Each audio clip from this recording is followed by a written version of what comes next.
Seorang insinyur dan arsitek asal Mesir yang lebih suka berada jauh dari pusat perhatian publik. Tidak diketahui banyak orang. Dia adalah Dr. Muhammad Kamal Ismail, pemilik ide marmer dingin, kubah listrik dan payung yang megah di Masjidil Haram.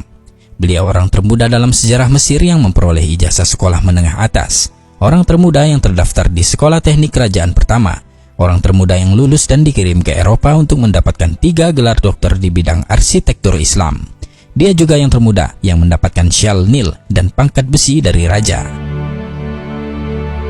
Dr. Muhammad Kamal menikah pada usia 44 tahun. Istrinya melahirkan seorang anak laki-laki lalu meninggal dunia. Setelah itu beliau tetap menyendiri dan mencurahkan seluruh waktunya untuk beribadah kepada Allah hingga wafat. Beliau menghabiskan hampir 100 tahun usianya untuk melayani 2 masjid suci, jauh dari sorotan media massa, ketenaran, apalagi uang. Dr. Muhammad Kamal Ismail adalah insinyur pertama yang melakukan perencanaan dan pelaksanaan proyek perluasan Masjidil Haram di Mekah dan Masjid Nabawi di Madinah. Dia menolak untuk menerima cek pembayaran jutaan dolar untuk ide desain teknik dan pengawasan arsitekturnya yang diberikan oleh Raja Fahd bin Abdul Aziz Al Saud, juga perusahaan Bin Laden. Dia mengatakan kepada Bakar bin Laden, "Mengapa saya harus menerima uang untuk pekerjaan saya di 2 masjid suci? Bagaimana saya akan menghadap Allah pada hari kiamat nanti?"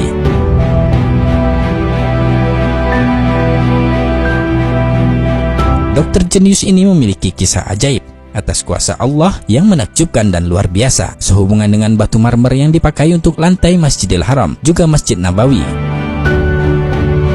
Dr. Kamal ingin menutupi lantai Masjidil Haram dengan marmer khusus yang bisa menyerap panas untuk jamaah yang melakukan tawaf. Marmer ini hanya tersedia di sebuah gunung kecil di Yunani. Beliau lalu pergi ke Yunani dan menandatangani kontrak untuk membeli marmer dari hampir setengah gunung tersebut, jumlah yang cukup untuk lantai Masjidil Haram. Beliau menandatangani perjanjian tersebut dan kembali ke Mekah. Setelah 15 tahun selesai pembangunan di Masjidil Haram, pemerintah Saudi memintanya untuk menempatkan jenis marmer yang sama di Masjid Nabawi di Madinah. Dr. Muhammad Kamal mengatakan, "Ketika raja meminta untuk melapisi Masjid Nabawi juga dengan marmer yang sama, saya menjadi sangat bingung karena hanya ada satu tempat di dunia ini untuk mendapatkan marmer jenis ini, yaitu di Yunani, dan saya sudah membeli setengah dari yang tersedia." Dr. Kamal mengatakan bahwa ia pergi ke perusahaan yang sama di Yunani dan bertemu dengan CEO dan menanyakan jumlah yang tersisa dari marmer tersebut. CEO itu mengatakan bahwa marmer yang ada di gunung itu telah terjual semuanya 15 tahun yang lalu. Dr. Kamal menjadi sangat sedih. Ia melangkah keluar dan ketika hendak meninggalkan kantor mereka, ia bertemu dengan sekretaris kantor. Dr. Kamal memintanya untuk memberitahu keberadaan orang yang membeli sisa jumlah marmer tersebut. Sekretaris itu menjawab bahwa akan sulit untuk mengetahui dari catatan yang sudah sangat lama. Atas permintaan Dr. Kamal, ia berjanji akan mencari berkasnya. Dr. Kamal kemudian memberikan alamat dan nomor hotelnya dan berjanji akan mengunjunginya kembali keesokan harinya. Dr. Kamal mengatakan bahwa ketika meninggalkan kantor dia berpikir, "Mengapa saya ingin tahu siapa yang membelinya?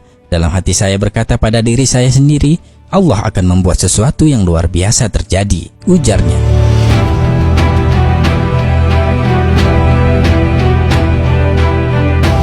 Keesokan harinya, beberapa jam sebelum berangkat ke bandara, Dr. Kamal menerima telepon dari sekretaris perusahaan itu yang mengatakan bahwa dia telah menemukan alamat pembeli. Dr. Kamal pergi ke kantor mereka dengan langkah lambat sambil berpikir, apa yang akan saya lakukan dengan alamat pembeli tersebut? Karena sudah bertahun-tahun berlalu. Dr. Kamal sampai di kantor dan sekretaris memberi alamat perusahaan yang membeli sisa marmer tersebut.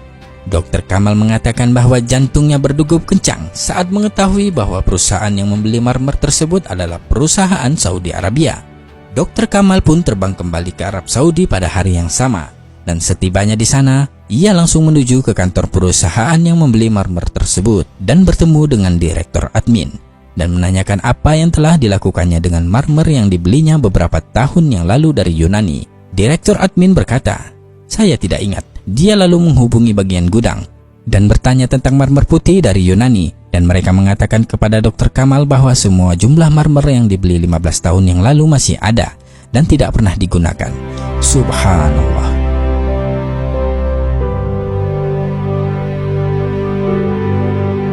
Dr. Kamal mulai menangis seperti bayi, dan selanjutnya dia menceritakan kisah lengkapnya kepada pemilik perusahaan. Dr. Kamal memberikan cek kosong kepada pemilik perusahaan dan memintanya untuk menuliskan jumlah yang diinginkan. Ketika pemilik perusahaan mengetahui bahwa marmer tersebut adalah untuk Masjid Nabawi, ia berkata, "Allah membuat saya membeli marmer ini dan melupakannya, karena marmer ini dimaksudkan untuk digunakan di Masjid Rasulullah." Allahu Akbar.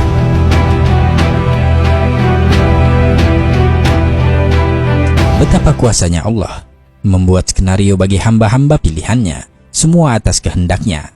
Dr. Muhammad Kamal Ismail meninggal pada 2 Agustus 2008. Semoga Allah menempatkan beliau di tingkat tertinggi di surga Firdausnya kelak. Amin ya rabbal alamin. Wallahu a'lam bishawab.